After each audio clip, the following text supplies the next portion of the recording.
अस्सलाम वालेकुम dear students. आज का जो चैप्टर है 2 from ninth class and matric class also, क्योंकि मैट्रिक में भी ये यूज होते हैं।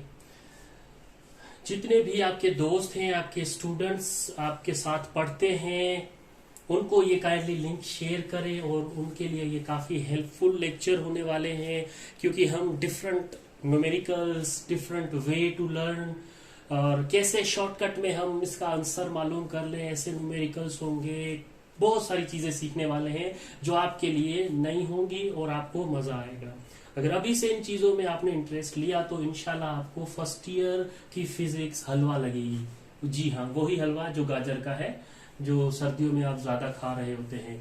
तो देखें, आज का जो टॉपिक है वो काइनेमैटिक्स है, यानी कि जो चैप्टर की बात करते हैं, जिस चैप्टर की पे बात करनी है वो काइनेमैटिक्स है। तो काइनेमैटिक्स का थोड़ा सा मैं बता दूं कि the word kinematics is drive from Greek word kinema which means motion. अब देखिए, इसका मतलब काइनेमा का मतलब मोशन है, यानी कि काइनेमैटिक्स में हम मोशन के बारे में पढ़ेंगे। इसका मतलब ये हुआ कि आप फिजिक्स की कोई ऐसी ब्रांच पढ़ते हैं जिसमें मोशन का जिक्र होता है, उसकी ये सब ब्रांच है। ठीक है, हम वहां से शुरू करेंगे। यानी कि अगर मैं आपको याद दिलाऊं तो आपने एक ब्रांच पढ़ी होगी फिजिक्स की, मैकेनिक्स। शाबाश, अब याद आ रहा है। जी सर, ये तो हमने फर्स्ट चैप्टर में पढ़ी थी, लेकिन आपने फर्स्ट चैप्टर क्यों नहीं करवाया? क्योंकि मोस्टली स्कूल और कॉलेजेस वगैरह में first chapter already go through हो चुका है। हम सेकंड से स्टार्ट कर रहे हैं, इसलिए आपका फायदा होगा। ये फायदा होगा कि आप यहाँ से पढ़ के जाएंगे और स्कूल में या कॉलेजेस में फिर मैं यहाँ से जो आपको क्वेश्चन करूंगा आप अपनी टीचर से करेंगे और फिर वो आपको समझेंगे लाइक बच्चा या फिर लाइक लड़की। तो आते हैं हम अपने फिर से इस पॉइंट पे कि मैकेनिक्स की डेफिनेशन क्या थी, ये पता होना चाहिए। It is the branch of physics, it is the branch of physics, ये फिजिक्स की ब्रांच है, रिलेटेड विद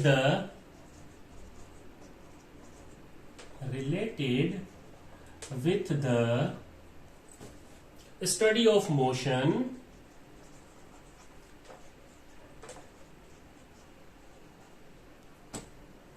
of object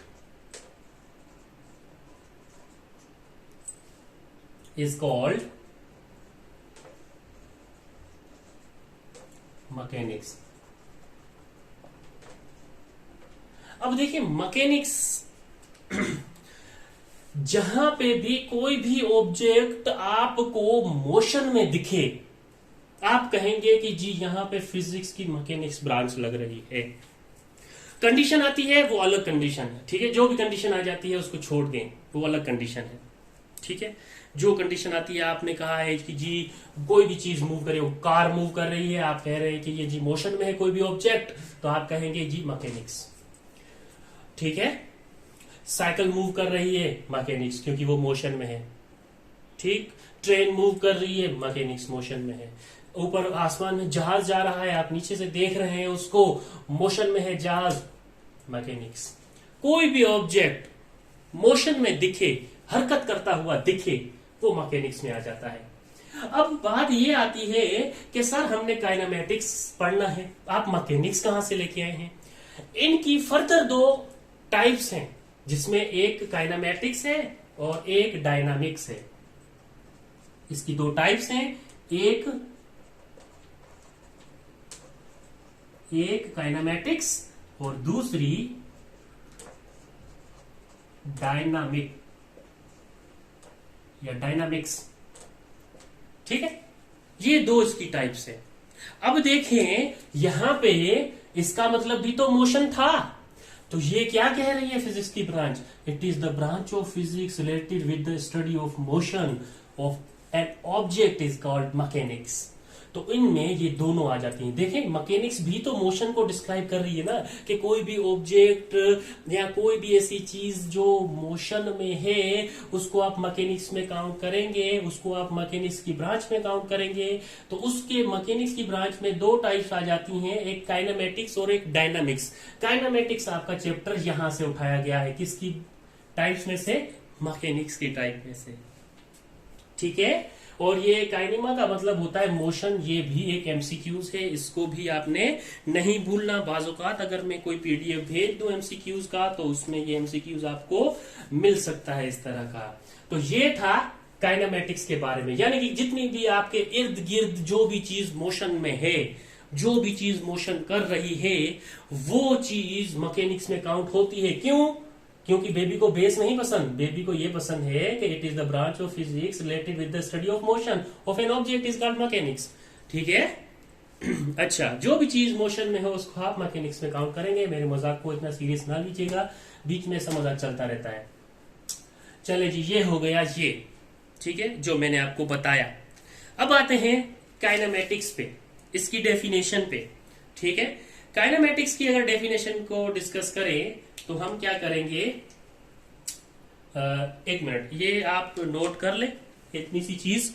सो फिर ये मैं रिमूव करने लगा हूं और फिर से यहाँ पे लिखने लगा हूं। ये मैकेनिक्स वाली आपने नोट कर ली होगी। अब इसको हम कहते हैं जी, टाटा बाय बाय, खत्म, अलविदा। अब आते हैं हम काइनेमेटिक्स पे कि what is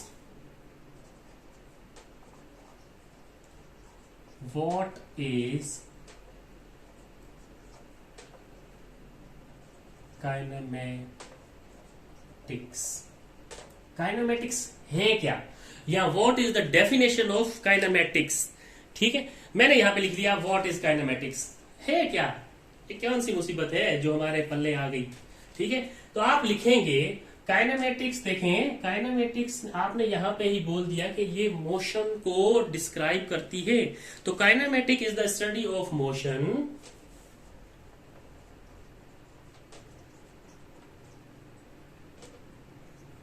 Kinematics is the study of motion. Kinematics study of motion है of a body, लिख लेता हूं पूरा फिर एक्सप्लेन कर लेता हूं। of the bodies without reference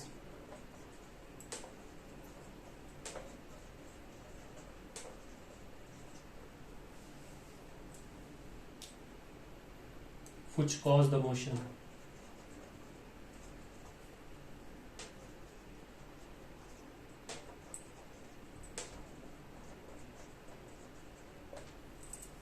ठीक है, इसको आप इस तरह से भी डिफाइन कर सकते हैं। इसको आप और, यानी कि एक और तरीका है इसको डिफाइन करने का, वो ये है कि kinematic is the branch of mechanics. देखें, आ गया ना, पहले मैंने मैकेनिक्स बताया था। देखें, ये the kinematics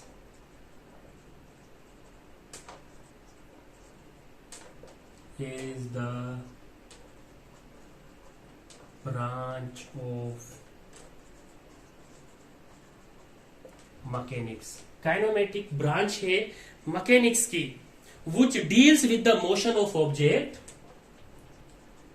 which deals with the motion of an object without reference of force which causes the motion. Without, ये देखिए, without reference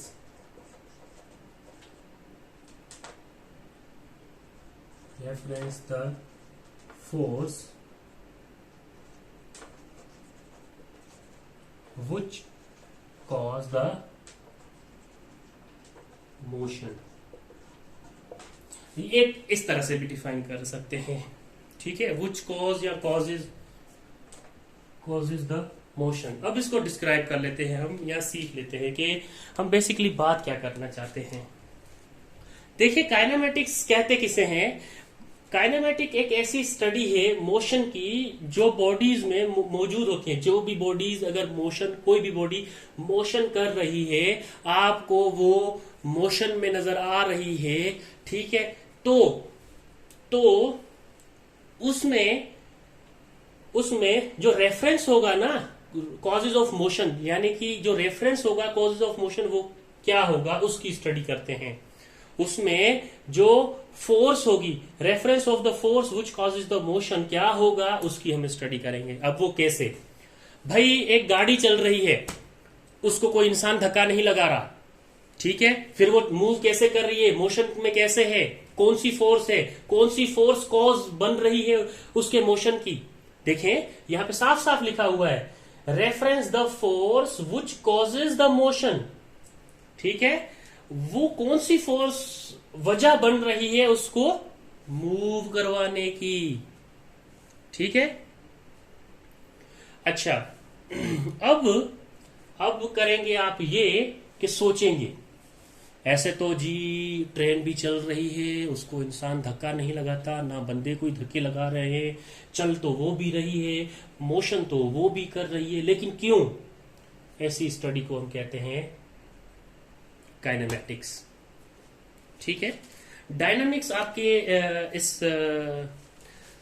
चैप्टर में जिक्र है या नहीं है, हम थोड़ा सा इसको भी डिस्कस कर लेते हैं।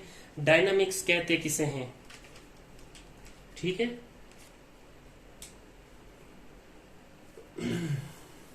अच्छा, जो फोर्स वो लग रही है ना, जो फोर्स उस पर लग रही है, वो उसको हम रेफरेंस में नहीं लेते, यानी कि हम इग्नोर कर रहे होते हैं ना। देखें ट्रेन मूव कर रही है, जा रही है, चल रही है, ठीक है, लेकिन आप क्या करते हैं, अब ये तो नहीं कहते ना कि उसमें कौन सी फोर्स लग रही है तो हम वो देखें कि कौन सी फोर्स लग रही है फिर हम बताएंगे ये काइनेमेटिक्स है। नहीं, ऐसा नहीं समझना। Without reference which the cause of motion, without reference the force which cause the motion, हम उसको नहीं देख रहे होते कि उसमें कॉज क्या है, कौन सी वजह है, फोर्स जो, कौन सी फोर्स है जो इसको मूव करवा रही है। हम सिर्फ इतना देखते हैं कि बॉडी किस में है, मोशन में है। ये पॉइंट याद रखना है, मतलब इनको आपने मिक्स नहीं करना। अगर थोड़ी सी भी बात आपने मिक्स कर दी और आपने कहीं क्लास में भी ये क्वेश्चन कर लिया तो फिर कहेंगे आपने कहाँ से पढ़ा है, और फिर यही होगा कि सर एक यूट्यूब पे है उनसे पढ़ा था, शायद गलत पढ़ा रहे हैं, लेकिन ऐसा नहीं है। आपने मिक्सअप चीजें नहीं करनी, ठीक है। हमने उसके कॉज से कुछ लेना देना नहीं है, वो फोर्स जो भी है हमें सिर्फ ये देखना है कि वो बॉडी मोशन में है, ठीक है। अच्छा, अब डायनामिक्स के बारे में मैं आपको बता देता हूं।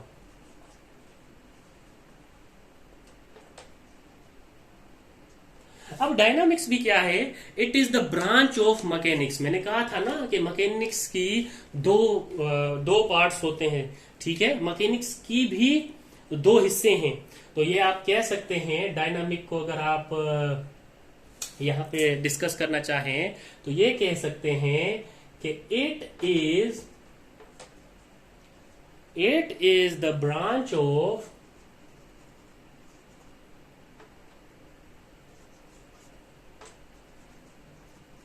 मैकेनिक्स, MECH डबल डॉट, यानी कि mechanics concern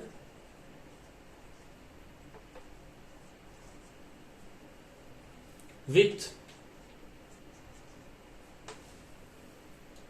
the motion.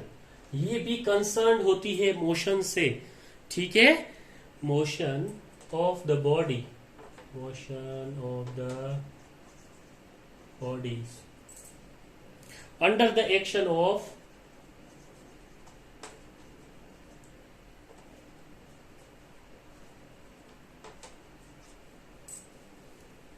force, ठीक है। चलें, it is the branch of mechanics. Dynamics mechanics की ही ब्रांच है जो कंसर्न करती है मोशन को ही, लेकिन मोशन ऑफ द बॉडीज को कंसर्न करती है, लेकिन under the action of force. अब इसमें जरूरी है कि फोर्स का एक्शन क्या है। आप बॉल को ऊपर फेंक रहे हैं, ठीक है, तो ये जरूरी है कि आपने फोर्स किस डायरेक्शन में लगाई है, किस तरफ लगाई है, कौन सी फोर्स लगाई है, ठीक। तो ऐसी ब्रांच को आप कहते हैं dynamics. I think so dynamics को आपकी बुक में इतना जिक्र नहीं किया गया, ना इतना डिटेल में वो गए हैं, तो आपको सिर्फ डेफिनेशन पता होनी चाहिए कि ऐसी ये डायनामिक्स ऐसी मैकेनिक्स की ब्रांच है जो कि बॉडीज को मोशन में तो देख रही होती है, या कोई भी बॉडी अगर मोशन में हो तो वो तो मैकेनिक्स की ब्रांच में आ रही होती है, लेकिन under the action of force आ जाए तो आप उसको कंसीडर कर रहे होते हैं डायनामिक्स में। अब देखिए, मोशन ये भी कर रही है, मोशन ये भी कर रही है, मोशन मैकेनिक्स भी कर रही थी, लेकिन हर किसी में फर्क है।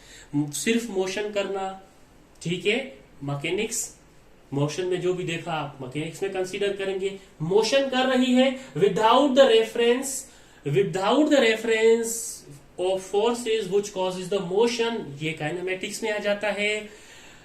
Under the action of forces, ये डायनामिक्स में आ जाता है। तीनों डेफिनेशंस में बॉडी मोशन करेगी, लेकिन कुछ डिफरेंस है कि डायनामिक्स में आप बात करेंगे under the action of force, ठीक है। काइनेमेटिक्स में बात करेंगे without reference the force which causes the motion, और मैकेनिक्स में सिर्फ आप उसकी बॉडी की मोशन देख रहे होते हैं। जल्दी से ये स्क्रीनशॉट लें तो हम आगे की तरफ आते हैं। चलो, अब हम आते हैं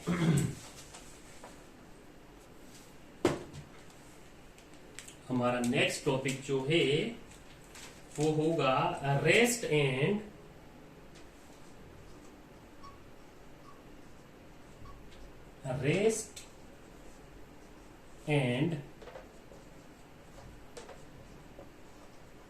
मोशन। देखिए, नाम देखें आप, रेस्ट है। बेटा जाके बर्तन धो लो, अम्मी मुझे रेस्ट करने दो, मैं स्कूल से आई हूं, ठीक है। बेटा जाके ये काम कर लो, नहीं अम्मी मुझसे नहीं होगा, मैंने अब रेस्ट करना है, ठीक है। तो ये रेस्ट वर्ड आपकी जिंदगी में या आपकी नॉर्मल लाइफ में काफी दफा आप खुद बोलते हैं कि यार मुझे तो रेस्ट की जरूरत है? तो रेस्ट होता क्या है? देखिए, जब आप रेस्ट करते हैं तब एक जगह से दूसरी जगह आप अपनी पोजीशन चेंज नहीं करती, एक जगह पड़े रहते हैं ढीठ की तरफ, है ना, ढीठ बन के पड़े रहते हैं। हाँ, कहने का मतलब ये है कि जब आप रेस्ट की बात करते हैं तब आप पोजीशन अपनी चेंज नहीं करते, एक ही जगह पड़े रहते हैं। तो ऐसी डेफिनेशन, जो अपनी पोजीशन चेंज ना करे, पोजीशन चेंज नहीं करती, वो उधर ही रहती है, उसको आप रेस्ट में कह रहे होते हैं। जो चीज या जो ऑब्जेक्ट या जो बॉडी मोशन में हो, उसको यानी कि मूव करे, उसको वो पोजीशन चेंज करे, उसको आप मोशन में कंसीडर कर रहे होते हैं। रेस्ट में पोजीशन चेंज नहीं होती, ठीक है, मोशन नहीं कर रही होती तो रेस्ट में है, लेकिन यहाँ पे पोजीशन चेंज कर रही होती है, ठीक है, बॉडी पोजीशन चेंज करती है, इस वजह से आप कह रहे होते हैं कि ये मोशन में है। आओ इसे फर्दर डिस्कस कर लेते हैं। इट इज द बॉडी, या if a body does not change its position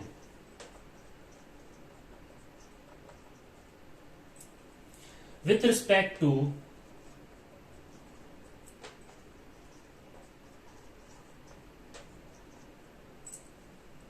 its surrounding,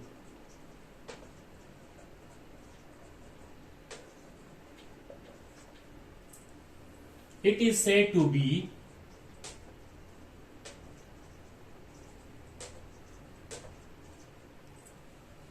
in a state of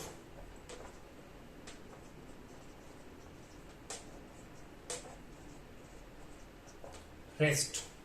अगर कोई भी बॉडी अपनी पोजीशन चेंज नहीं करती, अपनी जगह चेंज नहीं करती, ठीक है, with respect to its surrounding, with respect to its surrounding, आप एक रूम में है, रेस्ट करने गए हैं, आप एक ही चेयर पे बैठे हुए हैं या लेटे हुए हैं, वहां से आप अपनी पोजीशन चेंज नहीं करती उस रूम के लिहाज से, with respect to its surrounding you, ठीक है, तो ये होगा कि आप उसे कहेंगे it is said to be in a state of rest. इस आप कंडीशन को कहेंगे कि आप रेस्ट में हैं। आप जब पोजीशन, इतनी याद बात रखें कि आप पोजीशन चेंज नहीं कर रही, आप रेस्ट में हैं। चले, आपने पोजीशन चेंज नहीं की, आप रेस्ट में थी। अब यहां से मैं इस मोशन के कान पकड़ के यहां पे लेके आता हूं और यहां पे इस मोशन को मैं डिस्क्राइब कर दूं। तो इफ अ बॉडी चेंज, अब यहां पे देखिए डज नॉट चेंज है, और यहां पे आएगा if a body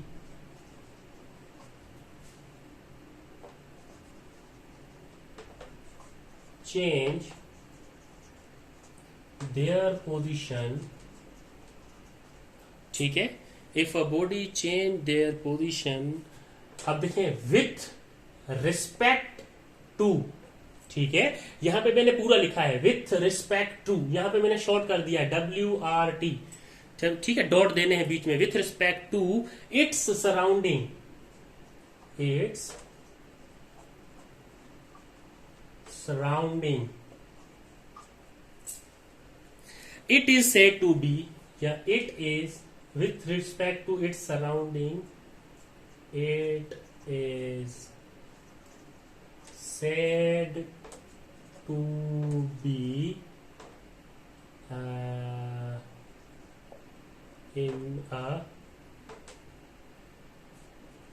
in a form of motion, या body in a form of motion, ठीक है, the body in a motion, ये भी कह सकते हैं।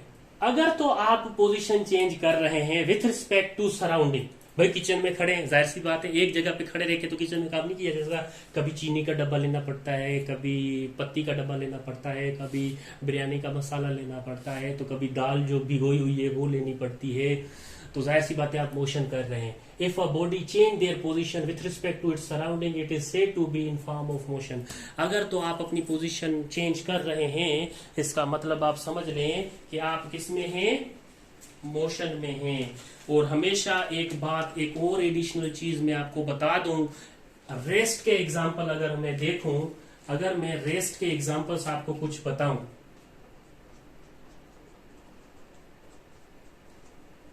रेस्ट के एग्जाम्पल मैं आपको बताऊं, a book on a table, a book on table, ठीक है, या फिर a girl sit on bench, ठीक है, ठीक है, जो भी चीज रेस्ट में होगी ना वो ऐसे ही होगी, ठीक है। आपका मोबाइल टेबल पे पड़ा हुआ है, रेस्ट में है, ठीक है, आप एक जगह पे बैठी हुई हैं, वो रेस्ट में आ जाएगी। कोई भी लड़की अगर किसी भी बेंच पे बैठी हुई है, वो रेस्ट में आ जाएगा। चलें जी, मोशन में क्या होगी, मोशन में, मोशन की एग्जांपल्स काफी सारी हो सकती हैं। मोशन में क्या होगा, अ कार मूविंग, ठीक है, a car moving, a car moving, ठीक, और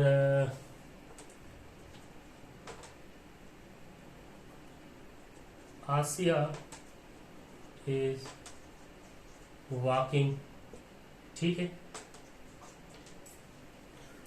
आसिया वॉक कर रही है, वो भी तो मोशन में है, ठीक है, जो चीज आपको मोशन में दिखे वो उनकी एग्जांपल्स में आ जाती हैं। ये तो आप खुद सोच सकते हैं इसके एग्जांपल्स, तो मुझे इतना कॉन्फिडेंट है कि आप मेरी ये पॉइंट पिक कर गए हैं कि रेस्ट किसको कहते हैं और मोशन किसको कहते हैं। अब मैं आपको एक चीज इनकी बता दूं, ये चीज काफी इंपॉर्टेंट है, अगर आप किसी से पूछते हैं तो वो सामने वाला थोड़ा परेशान हो जाएगा कि ये बच्चा इतनी अच्छी बात कैसे कर रहा है, वो क्या चीज है। अब रेस्ट और मोशन जो हैं वो आपस में रिलेटिव एंड नॉट एब्सोल्यूट हैं, ये पॉइंट याद रखना है। क्या है, रेस्ट एंड मोशन। अब देखिए ये एमसीक्यूज पॉइंट है, ठीक है, पूछे जाने वाला पॉइंट है, आर रिलेटिव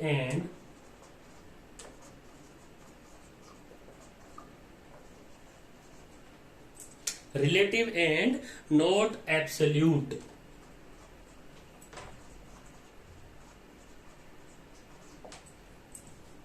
ये पॉइंट आपने याद रखना है, रेस्ट एंड मोशन जो है वो आपस में क्या है, रिलेटिव है और नॉट एब्सोल्यूट है। अब आप मुझसे या आप अपनी क्लास में ये क्वेश्चन कर सकते हैं, जब ये टॉपिक होगा रेस्ट एंड मोशन, तब टीचर जो भी हो उनसे ये क्वेश्चन कर सकते हैं कि सर या teacher, rest and motion are relative और नॉट। ठीक है, क्या रेस्ट और मोशन को हम रिलेटिव कह सकते हैं या नहीं?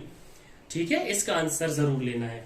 Rest and motion are relative और नॉट। ठीक है, ये क्वेश्चन आप पुट कर सकते हैं। देखें, rest and motion are relative भी होता है एंड नॉट एब्सोल्यूट भी होता है। अब रिलेटिव से क्या मतलब है? Something that is dependent on other things. देखें, ये रिलेटिव जो है इसका मतलब, ये रिलेटिव का मतलब मैं यहां पे आपको मेंशन करूं तो यहां पे मैं लिखूं तो ये लिख सकता हूं, something that is dependent on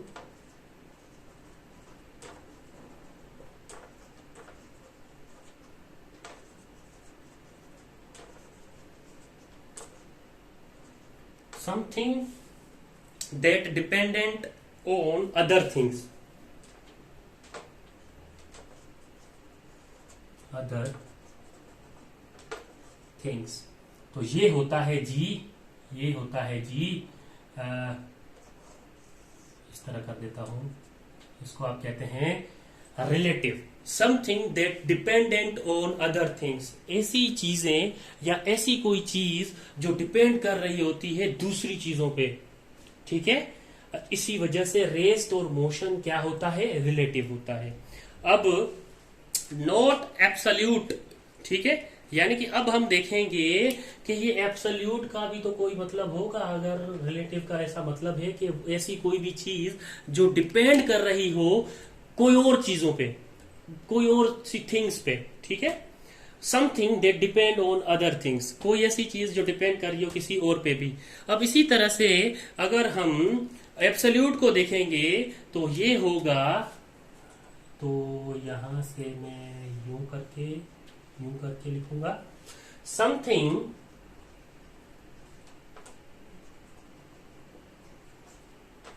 that does not dependent on other things. चलें, मैंने दोनों एक्सप्लेन कर दिया। ठीक है, अदर थिंग्स, अब एल्स भी कह सकते हैं, अदर थिंग एल्स। ठीक है, किसी और पे डिपेंड ना करें। अब देखें, rest and motion are relative and not absolute, यानी कि रेस्ट और मोशन जो है वो रिलेटिव तो है लेकिन नॉट एब्सोल्यूट है। नॉट एब्सोल्यूट कैसे? यानी कि कोई भी चीज डिपेंड नहीं कर रही होती ना दूसरों पे, लेकिन ये पॉसिबल नहीं है, नॉट एब्सोल्यूट, यानी कि ये यहाँ पे नॉट एब्सोल्यूट की वजह से। ठीक है, अगर स्टेटमेंट आ जाए कि rest and motion are relative and absolute, तो ये जो लाइन है या ये जो लाइन है ये ट्रू है या फॉल्स है, तो आप कहेंगे फॉल्स।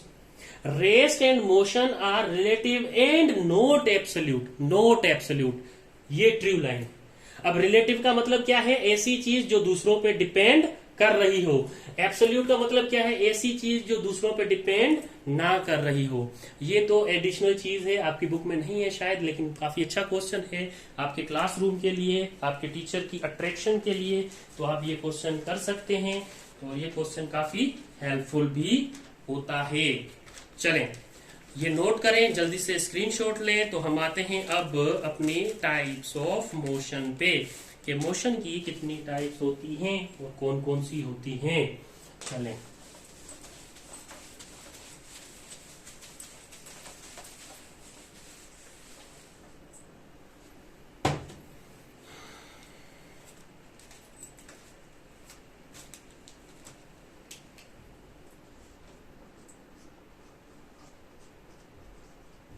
Types of motion. अब रेस्ट की तो टाइप्स क्या डिस्कस करेंगे कि बॉडी पोजीशन ही चेंज नहीं कर रही, तो हम उसकी टाइप्स तो कैसे बना सकते थे। लेकिन कोई बॉडी अगर मोशन में है तो वो हम कह सकते हैं कि यहाँ पे हम काफी ऐसी मोशंस की टाइप्स डिस्कस कर सकते हैं जो कि हम पढ़ रहे होते हैं इन और नॉर्मल रूटीन, या फिर हम देख रहे होते हैं वो सारी चीजें।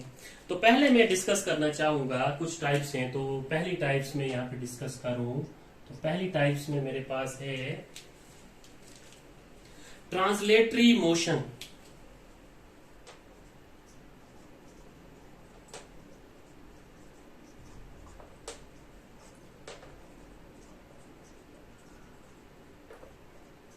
ठीक है, ट्रांसलेटरी मोशन। अब ट्रांसलेटरी मोशन कहते किसे हैं, पहले तो आपको ये पता होना चाहिए। ठीक, चलें उसको हम देख लेते हैं कि कहते किसे हैं। व्हेन ऑल पॉइंट ऑफ, यहां पे लिख दूं, when all point of a moving body move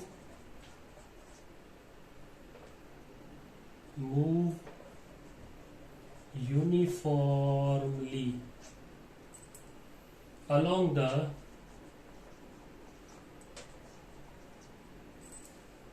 same straight line.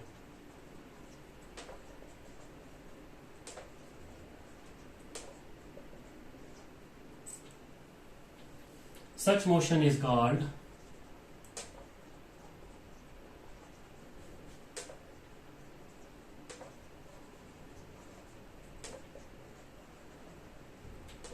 translatory motion. अगर all point of a moving body moves uniformly along the same straight line, such motion is called translatory motion. अच्छा, आप इसको इस तरह से भी discuss कर सकते हैं, आप इसको इस तरह से भी डिस्कस कर सकते हैं। कैसे? इसकी जो सेकेंड डेफिनेशन आप करना चाहें तो क्या लिख सकते हैं, a motion in which every particle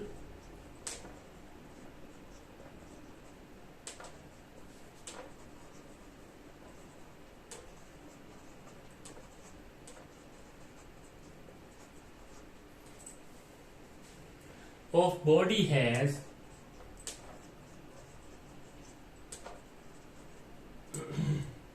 exactly the same motion, exactly the same motion is called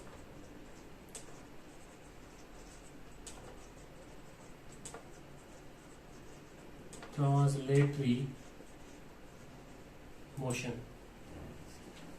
देखें, ऐसी मोशन जो हर पार्टिकल के लिए सेम हो, हर पार्टिकल के लिए। ये देखें, when all point of a moving body, all point यानी कि सब पार्टिकल, उस बॉडी में जितने भी पार्टिकल मौजूद हैं, जिस बॉडी में जितने भी पार्टिकल मौजूद है, मतलब ये नहीं कि आप एक मिट्टी का बॉल बनाए, उसको फेंके और वो टूट जाए और वो मूव ही ना करे। नहीं, आपने ऐसी चीज की मोशन देखनी है जिसके all point of moving body यानी कि ऑल पार्टिकल जो हैं, सब पार्टिकल जो हैं, वो मूव करे यूनिफॉर्मली। अब यूनिफॉर्मली से मतलब एक ही जैसी स्पीड। स्कूल का यूनिफॉर्म होता है ना, वो इस वजह से होता है कि ना कोई गरीब ना कोई अमीर, सब वहां पे यूनिफॉर्म पहन के आएंगे, सब एक जैसे हैं, एक जितने हैं। ठीक है, तो मूव यूनिफॉर्मली यानी कि एक ही जितनी स्पीड से मूव करे along the same straight line. ठीक है, ऐसी मोशन को आप कह रहे होते हैं ट्रांसलेटरी मोशन। समअप करूं अगर ट्रांसलेटरी मोशन को तो क्या कहेंगे आप, ऐसी मोशन जिस बॉडी का हर एक पॉइंट एक जैसी स्पीड से सेम स्ट्रेट लाइन पे मोशन या मूव करे, ऐसी मोशन को आप ट्रांसलेटरी मोशन कह रहे होते हैं। चलें, ऐसी मोशन को आप ट्रांसलेटरी मोशन कह रहे होते हैं। जैसे कि अगर आपके एग्जाम्पल के तौर पे मैं एक चीज रखूं ऐसे, और यहाँ पे मैं एक बड़ा सा फुटबॉल या बॉल रखूं और मैं इसको छोड़ूं, तो वो देखो एक ही स्पीड के साथ, एक जैसी स्पीड के साथ वो नीचे की तरफ आएगा। एक और वो पूरा बॉल आएगा, ऐसे नहीं है बॉल का आधा हिस्सा रह जाएगा, नहीं। All point of moving body, ये जितने भी यहाँ पे जितने भी यहाँ पे देखिए एवरी पार्टिकल, ये पूरे बॉल का जितने भी पार्टिकल है वो सारा मूव करना चाहिए। लेकिन वो मूव कैसे करना चाहिए? Same straight line, same straight line में मूव करना चाहिए। सेम स्ट्रेट लाइन में मूव कर रहा हो तो आप कहेंगे ऐसी मोशन को आप ट्रांसलेटरी मोशन कहते हैं।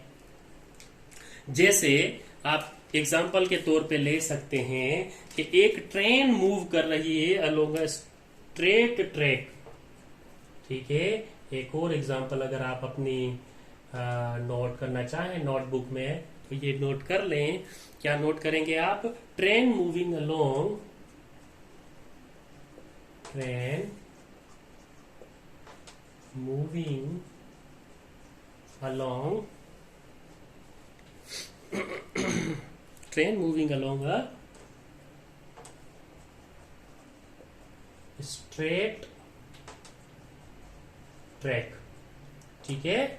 ये इसका एग्जाम्पल है। ये एग्जाम्पल मैंने आपको समझाने के लिए यहाँ पे लिखा, इसलिए समझाने के लिए लिखा क्योंकि आपको पता होना चाहिए कि ऑल पार्टिकल्स कैसे मूव करते हैं या all point of moving body कैसे होती है, ठीक है। वो अपना हिस्सा पीछे नहीं छोड़ेगी, वो सबको लेके आगे की तरफ मूव करेगी। तो ये देखें यहाँ पे बॉल मेरा आधा आ रहा था, मैंने देखा नहीं है, अब देख लें ये पूरा बॉल आ गया। स्क्रीनशॉट ले लें। चल अब छोड़ देते हैं, आहिस्ता आहिस्ता फिर नीचे आ जाता है। चले अब आते हैं नेक्स्ट टाइप पे।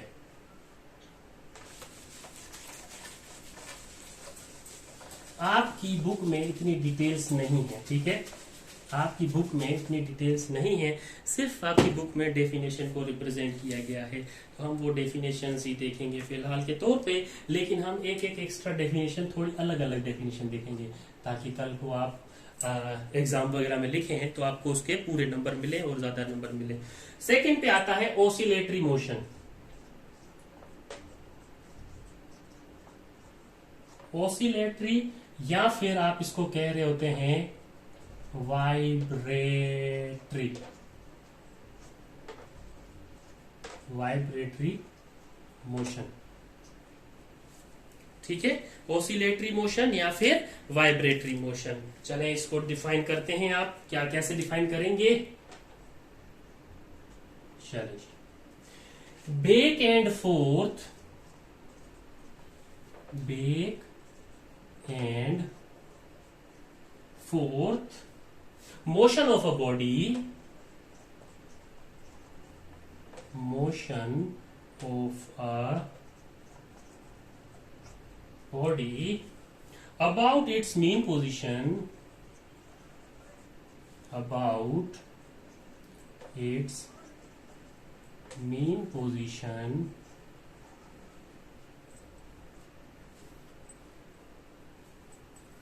is called ऑसिलेटरी या फिर वाइब्रेटरी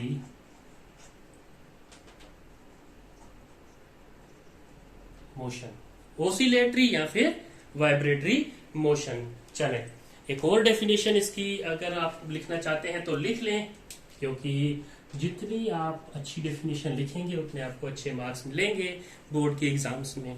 अच्छा, सेकंड डेफिनेशन ये होती है, इसको हम डिस्कस करते हैं, लेकिन सेकंड डेफिनेशन लिख लें हम। क्या होती है second definition? When a body moves, when a body moves to and fro, to and fro about a point, about a point and respect its motion again, and sorry, and repeat its motion again and again और again वो अपना motion क्या करे, repeat करे about the same point.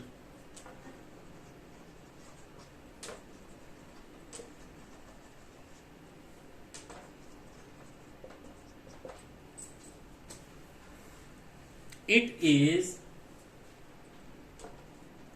in oscillatory या फिर vibratory motion, या तो वो ऑसिलेशन में होगी, ऑसिलेशन में कहे, या फिर वाइब्रेटरी मोशन में होगी। अब देखें कैसे, टू एंड फ्रो कैसे, या बैक एंड फोर्थ कैसे। पहले देखें, back and forth motion of a body about its mean position, ठीक है, इज कॉल्ड ऑसिलेटरी मोशन और वाइब्रेटरी मोशन। पहले पॉइंट ये है, when a body moves to and fro about a point and repeat its motion again and again about the same point is in oscillatory or vibratory motion। देखें एक example से हम इसको समझने की कोशिश करते हैं। आपने वॉल क्लॉक में पेंडुलम तो देखा ही होगा, है पेंडुलम, वो जो नीचे ऐसे करके ऐसे ऐसे मूव कर रहा होता है, ठीक है, ऐसे टू एंड फ्रो मोशन होता है। तो वो पेंडुलम तो आपने देखा हुआ है, ठीक है, वो पेंडुलम आपने देखा हुआ है। तो वो मूव करता है कुछ इस तरह। लेट सपोज एक टाइम पे वो आ जाता है यहाँ पे और एक टाइम होता है यहाँ पे, ठीक है, इसको मैं हाईलाइट कर देता हूं। ये इसकी होती है ओरिजिनल पोजीशन, जिसको आप कह रहे होते हैं मीन पोजीशन, ठीक है, ये वाली। अब पेंडुलम क्या करता है, आप उस घड़ी में देखी होगी आपने, वो इस तरह से कंटिन्यूसली मूव करता है। यानी कि ये पहले से ऊपर जाता है, ऐसे ऊपर जाता है, ठीक है, फिर ऊपर से नीचे आता है। ये आपका पॉइंट बी था, ठीक है, ये आपका पॉइंट ए आया, पहले ऊपर गया फिर नीचे आया, फिर ये यहां से फिर ऐसे ऊपर जाएगा, फिर यहां से नीचे आएगा। तो ये सी पॉइंट है। देखें पहले आपका पेंडुलम ये है, जैसे ही आपने घड़ी का सेल लगाया पहले वो इस तरफ मूव करेगा, फिर वो नीचे आएगा, बी पे आएगा, फिर बी से सी पे जाएगा, फिर सी से बी पे आएगा। यानी कि अगर एक बॉडी है, उसको अगर आप धागे से बांधें और उसको ऐसे हिलाएं, ठीक है, तो वो जो पहले खड़ी हुई थी बॉडी, उससे पहले आगे की तरफ जाएगी, फिर पीछे आएगी उसी बी पॉइंट पे, फिर ऊपर जाएगी, फिर नीचे, इस तरह से मूव करती रहेगी। अगर ये एग्जांपल इतना समझ नहीं आया पेंडुलम का, यहां पे देखें ये बी को जो रिपीट कर रहा है, ऐसी बॉडी, ऐसी बैक एंड फोर्थ मोशन, ऐसी back and forth motion, back यानी कि पहले ऊपर गया, फिर बैक हुआ, ठीक है, फिर बी पे आया, फिर ऊपर गया सी पे, फिर वापस आया। तो ये देखो, ये बैक, फिर वापस, फिर ये फोर्थ, ठीक है, motion of a body about this mean position, ये मीन पोजीशन थी उसकी बी वाली, ठीक है, इज कॉल्ड ऑसिलेटरी और वाइब्रेटरी मोशन। अगर आप जहां से मूव, ये आपका एक फिक्स्ड पॉइंट है, देखें अब इसको डिस्कस करते हैं। When a body moves to and fro, पहले टू वापस and fro motion about a point and repeat its motion about a point, B point से फिर क्या कर रही है, वो रिपीट कर रही है, वो वैसे घूमता रहता है ना pendulum, tiding tiding tiding tiding tiding tiding tiding tiding, और ये बी को क्या कर रहा है, रिपीट कर रहा है अगेन एंड अगेन उस पॉइंट को, ठीक है। ऐसी मोशन को ऑसिलेटरी या वाइब्रेटरी मोशन कहा जाता है। अगर ये एग्जांपल समझ नहीं आया तो मैं एक और एग्जांपल देता हूं। आप कहीं पार्क में जाते हैं, आपके साथ छोटा भाई चलता है, उसको आप झूला देते हैं, तो वो जब झूला देते हैं तब आप नोट करें जहां से आप बैठे हैं, जहां से आप बैठे थे, फिर आपने जैसे ही झूला दिया है, बैक एंड फोर्थ या टू एंड फ्रो मोशन हुआ है, और वह जहां से आप बैठे थे वो पोजीशन भी बार बार वहीं से आप गुजर भी रहे हैं, अगेन एंड अगेन वहीं से आप मोशन को रिपीट कर रहे हैं। ऐसी मोशन को आप ऑसिलेटरी या वाइब्रेटरी मोशन कहते हैं, ठीक है, ये भी आप नोट करें, ठीक है। अब ये पार्क वाली एग्जांपल तो आपको ऑब्वियसली याद रहनी चाहिए। चले, पेंडुलम थोड़ा मुश्किल लगा था क्योंकि ये फर्स्ट ईयर और मैट्रिक में की जाने वाली बात थी, इसलिए मैंने सोचा आपको इजी करके एक झूले की मिसाल दे देता हूं। उसके बाद रोटेटरी मोशन, कौन सी? रोटेटरी या फिर स्पिन मोशन। ठीक है, रोटेटरी या फिर स्पिन मोशन भी इसको कहा जाता है। तो आइए देखते हैं क्या होता है। पहली डेफिनेशन इसकी क्या होगी? हम दो डेफिनेशन हर किसी की कर रहे हैं, ठीक है, जिसकी एक करनी होगी उसकी करेंगे। When a body move in a circle, when a body move in a circle or rotates about a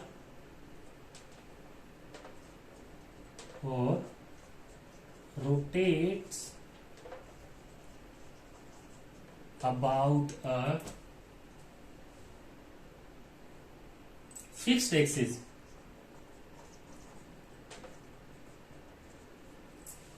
it is in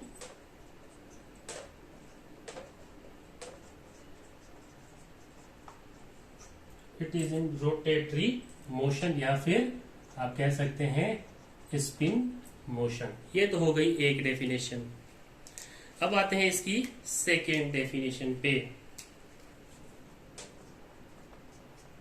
ठीक है, second definition, the motion of body around a fixed axis, the motion of body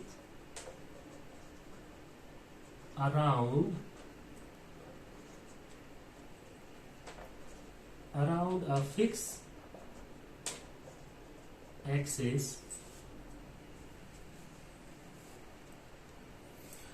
which passes through body itself,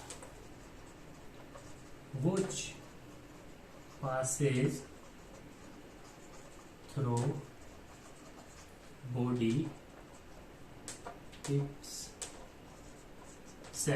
ठीक है, itself is called spin or rotatory motion। ठीक है, self it called spin or rotatory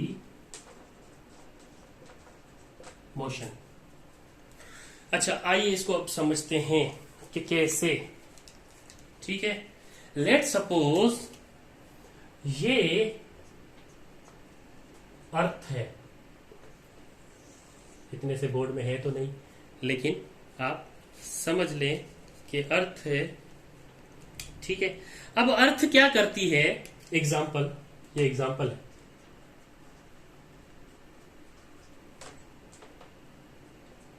अब ये जो अर्थ है, ये अर्थ क्या कर रही है? ये अर्थ खुद के ही एक्सिस में रोटेट करती है।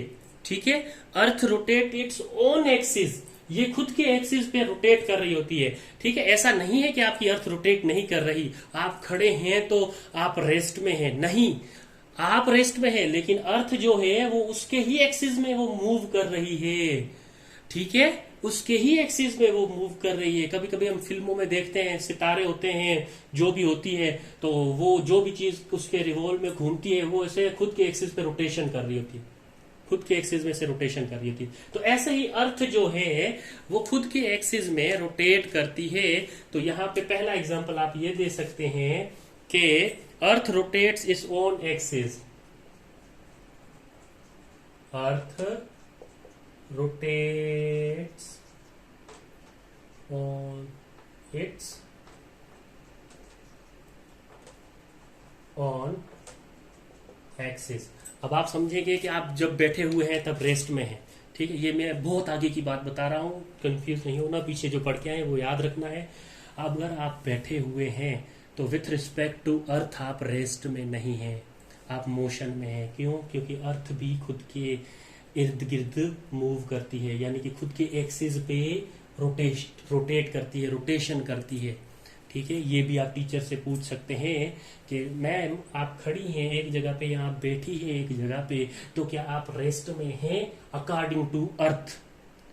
ठीक है, अकॉर्डिंग टू अर्थ कहेंगे तो वो रेस्ट में नहीं होंगी, अगर अर्थ को बीच में नहीं लाएंगे तो वो रेस्ट में होंगी, जो पीछे पढ़ के आए हैं हम। ठीक है, अच्छा, आप छोटे होते थे तब आपने बेबलेट चलाए होंगे, आपने टॉप चलाया होगा, ऐसे फेंक के रस्सी को पीछे खींचते थे, वो घूमता था। तो यही है, top rotates its own axis, वो एक अपनी एक्सिस के ऊपर ही रोटेट करता है। ऐसी बॉडी जो मूव करे सर्कल में लेकिन वो रोटेट हो एक फिक्स्ड एक्सिस पे, ठीक है, ऐसी मोशन को आप स्पिन या रोटेटरी मोशन कहते हैं। एक स्पिनर बॉलर अपनी उंगलियों में बॉल को फंसाता है तो वो क्या हुआ, एक्सिस हुआ उसका, उसकी उंगलियां जो है वो एक्सिस है। फिर वो जब फेंकता है तब रोटेशन देता है, वो रोटेशन किस में होती है, उसके एक्सिस, जो एक्सिस पकड़ रहा होता है बॉल उसके एक्सिस में होती है, फिर वो फेंकता है। तो ऐसी मोशन को स्पिन मोशन या रोटेटरी मोशन कहते हैं, इस वजह से स्पिन बॉलर कहा जाता है उसको। ठीक है, तो ये एक एग्जांपल था रोटेटरी या स्पिन मोशन का, ये भी आपने क्या कर लेना है, नोट डाउन कर लेना है। इसके बाद हम आते हैं नेक्स्ट, छोटी छोटी ही डेफिनेशंस हैं, ये आपको याद रखने में आसानी होगी।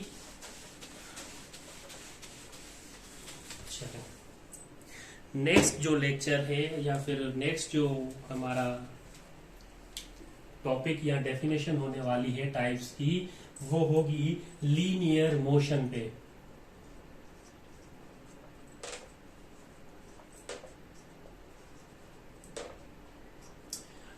देखो, मुझे पता है आपकी बुक में सिर्फ डेफिनेशन लिखी हुई है, लेकिन मैं आपको थोड़ी और चीजें बताना चाहता हूं। जहां पे भी आप लीनियर वर्ड पढ़ेंगे, मतलब समझ जाना, लीनियर यानी मोशन अलोंग एक्स एक्सिस। अब एक्स एक्सिस यानी कि एक ही तरफ, एक्स वाली एक्सिस, ये हमारे जो प्लेन है ये एक्स एक्सिस है। ठीक है, और ये जो प्लेन है वो वाई एक्सिस है, ये वाई एक्सिस है और ये एक्स एक्सिस होता है। तो ये देखिए लीनियर मोशन यानी कि मोशन अलोंग एक्स एक्सिस, यानी कि आपकी बॉडी जो मूव कर रही होगी वो स्ट्रेट लाइन में एक ही डायरेक्शन में मूव कर रही होगी। एक्स एक्सिस देखिए, एक्स एक्सिस इसी तरफ है, तो मोशन अलोंग एक्स एक्सिस। तो लीनियर मोशन में आप कह सकते हैं मोशन अलोंग एक्स एक्सिस, तो भी ठीक होगा, ये मैंने आपको समझाने के लिए यहाँ पे बनाया था।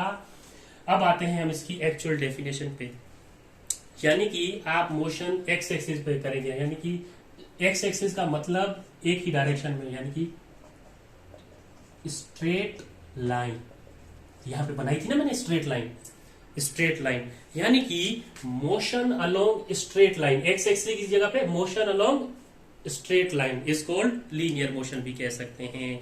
तो इसकी डेफिनेशन अगर आप लिखना चाहें तो आप कुछ इस तरह से लिख सकते हैं। इसकी डेफिनेशन क्या होगी, यहां पे मैं लिख देता हूं, motion of a body along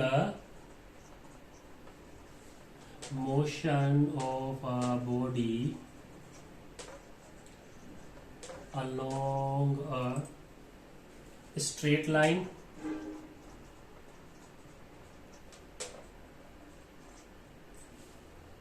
is called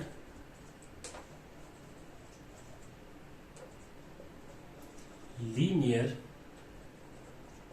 motion। देखिए यहाँ पे मैंने कितना इजी करके समझा दिया आपको। उर्दू में याद हो कि लीनियर का मतलब होता है स्ट्रेट लाइन में, मोशन का मतलब होना है मूव करना। कोई भी चीज अगर स्ट्रेट लाइन में मूव कर रही है तो उसको लीनियर मोशन कहेंगे। देखें, स्ट्रेट लाइन में एक और चीज भी मूव कर रही थी, अगर आपको याद हो तो। ठीक है, कौन सी चीज थी वो? ट्रांसलेटरी मोशन में पढ़ा था हमने कि वहां पे भी ट्रेन जो है वो स्ट्रेट ट्रैक पे मूव कर रही है, या फिर आपने कहा था कि वहां पे क्या था, एक स्ट्रेट ट्रैक फॉलो करके ट्रेन मूव कर रही थी। इसका मतलब ये हुआ, आप क्लास में ये पूछ सकते हैं, मैम ट्रांसलेटरी मोशन की कोई टाइप होती है? अगर मैम कहे नहीं तो फिर आप चुप हो जाना, अगर कहे हाँ तो फिर पूछ लेना कौन सी, और वो टाइप होती है लीनियर मोशन। ट्रांसलेटरी मोशन, देखिए वहां पे ट्रांसलेटरी मोशन में भी स्ट्रेट ट्रैक पे ट्रेन मूव कर रही थी, यहां पे भी स्ट्रेट लाइन में कोई भी चीज मूव कर रही है। इसका मतलब ये हुआ कि लीनियर मोशन जो है वो ट्रांसलेटरी मोशन की टाइप है। ठीक है, ये बात अब याद रखनी है। कोई भी बस अगर स्ट्रेट लाइन में मूव कर रही होती है तो आप एज ए एग्जाम्पल कंसीडर कर रहे होते हैं कि वो बॉडी जो स्ट्रेट लाइन में मूव करे वो लीनियर मोशन में कंसीडर होती है। ठीक है, अब आते हैं हम 5वें पॉइंट पे, यानी कि 5th डेफिनेशन पे। तो 5th डेफिनेशन पे कौन सी है? Circular motion. Circular translatory motion की टाइप होती है लीनियर मोशन। ठीक है, और circular motion, motion of a body along a circular path. अगर इसकी डेफिनेशन लिखना चाहें आप तो लिखें, motion of the body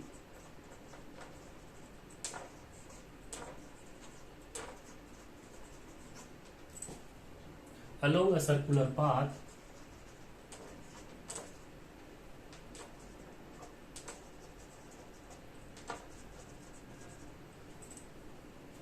is called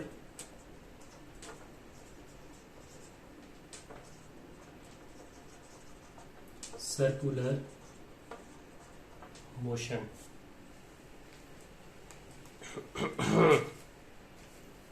यानी कि आप एग्जाम्पल के तौर पे ले सकते हैं। लेट सपोज अगर सर्कुलर मोशन का मैं एग्जाम्पल देखूं तो मैं यहां पे लिखता हूं एग्जाम्पल।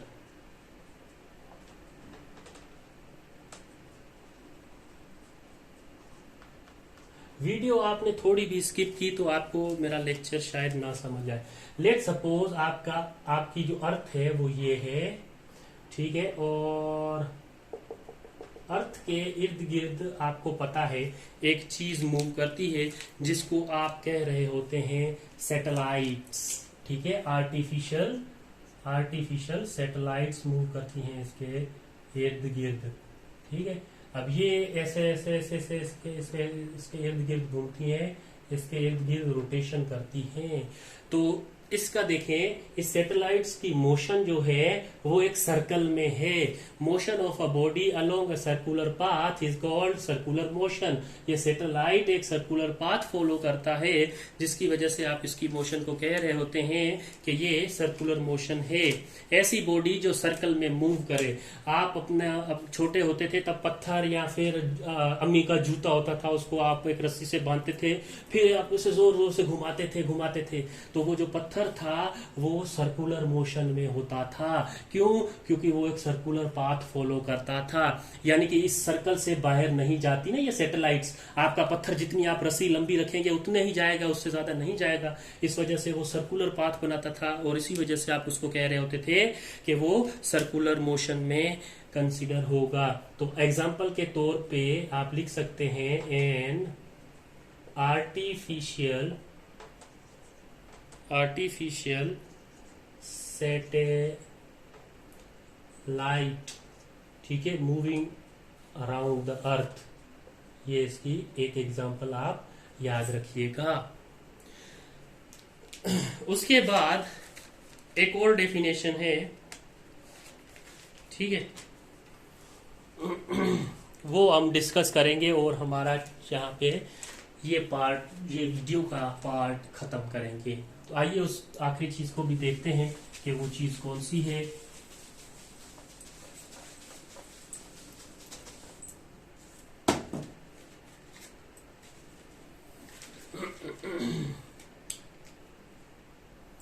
छठे नंबर पे है रैंडम मोशन।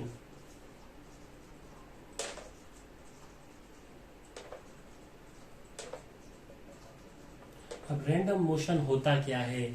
नॉर्मल लाइफ में आपने बहुत सारी चीजें ऐसी देखी हैं, जैसे कि पंछी सुर में गाते नहीं है, ठीक है, ये तो गाना है, लेकिन आपने ये देखा है कि बाज उड़ रहा है, पंछी उड़ रहे हैं, कबूतर उड़ रहा है, मक्खियां जो हैं वो तंग कर रही हैं, बटरफ्लाई जो है वो उड़ रही हैं।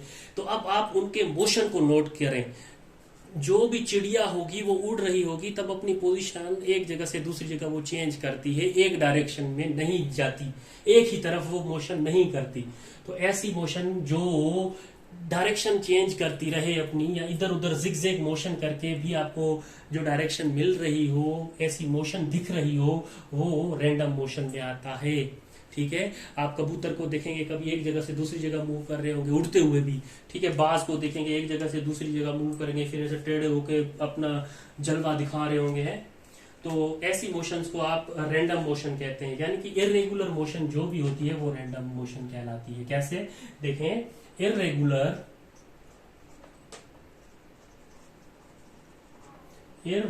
Motion of an object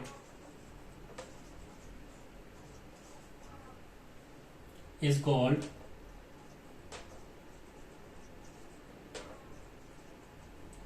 random motion। ठीक है, इरेगुलर मोशंस जो भी हो रही होती हैं वो रैंडम मोशन में आ जाती हैं। इनके एग्जांपल्स अगर देखें तो आप अपने घर में अगर मक्खियां हो, मच्छर हो, तो उनको देख सकते हैं। ठीक है, मॉस्किटो जिसको आप कह रहे होते हैं, वो एक जगह से दूसरी जगह मतलब मोशन में भी अपनी जगह चेंज करते रहते हैं। The motion of flies, motion of flies ये एक, ठीक है। या फिर आप कह सकते हैं मोशन ऑफ बर्ड, वो भी उड़ते हुए अपनी मोशन को चेंज कर रहे होते हैं, motion of birds. The motion of butterfly, butterfly को देखेंगे वो भी क्या करती है,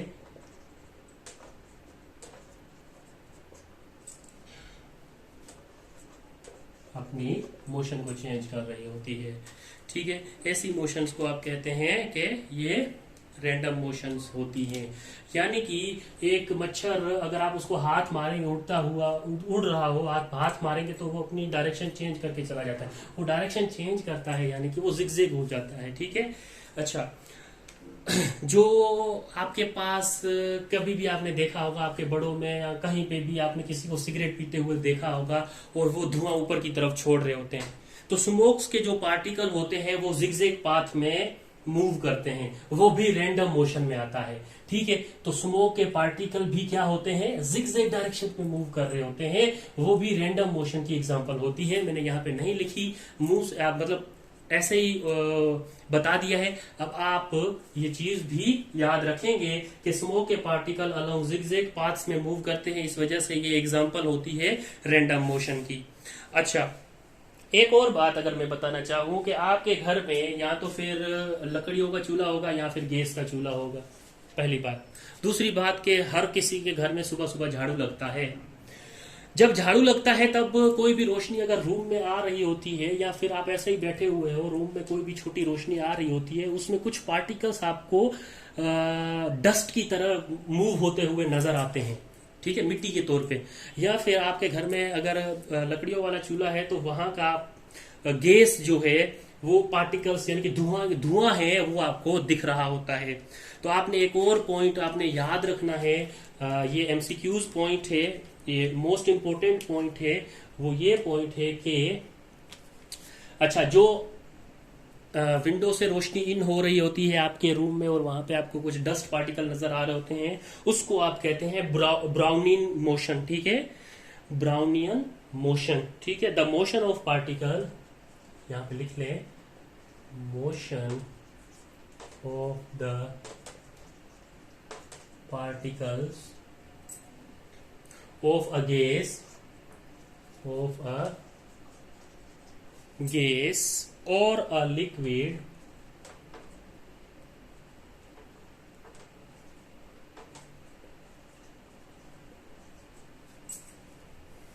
known as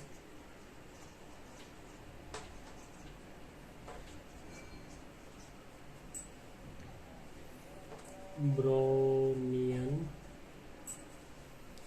motion। ऐसी मोशन को आप ब्राउनियन मोशन कहते हैं। ये खुद ये भी ब्राउनियन मोशन भी एग्जांपल है रैंडम मोशन की, यानी कि ये जो गैस पार्टिकल जो भी आप बात कर रहे हैं और इस लिक्विड की बात कर रहे हैं तो वो भी मोशन इसकी एग्जांपल बनती है। Motion of a particle of a gas और a liquid known as Brownian motion. जो मोशन पार्टिकल ऑफ गैस की या फिर लिक्विड की होती है उसको आप ब्राउनियन मोशन में कंसीडर कर रहे होते हैं। अब ये पॉइंट आपने याद रखने हैं। जितना हो सके आपके दोस्तों को बोले, अगर थोड़ी सी भी आपको चीज समझ आती है तो फिर आप मुझे कमेंट में जरूर बताएं कि आपको कितना हेल्पफुल है ये लेक्चर। तो मैं दूसरे लेक्चर भी ऐसे ही डालता रहूंगा इंशाल्लाह। फिर मिलते हैं अगले टॉपिक्स पे। ज्यादा से ज्यादा इसको शेयर करें, जितने भी आपके दोस्त हैं उनकी हेल्प करें। अगर थोड़ी सी भी बात मेरी समझ आ गई, उन तक लेक्चर पहुंच गया तो फिर उनका ही फायदा होना है इसमें। ठीक है, कल को वो डॉक्टर होंगे, मैं नहीं, और वो डॉक्टर होंगे तो हमारे लिए उनकी खुशी की बात ही सब कुछ है। ठीक है, अल्लाह हाफिज। आज के लिए इतना काफी है, इंशाल्लाह मिलते हैं नेक्स्ट लेक्चर में।